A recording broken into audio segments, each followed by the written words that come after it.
In this video, friends, I will share with you how to book GP appointment in UK step by step online. Of course, friends, go to this website nhs.uk and then go to directly appointments and booking at GP.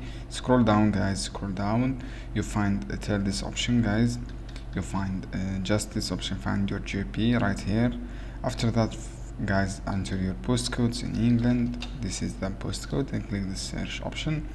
After that, guys, you have some listed of GP. If you want to apply, for example, for a registration for a health appointment, just click this one. After that, click commerce and then complete these steps. After that, friends, when you complete the steps, you should be logging with your credential information here, and then go to the find about registration.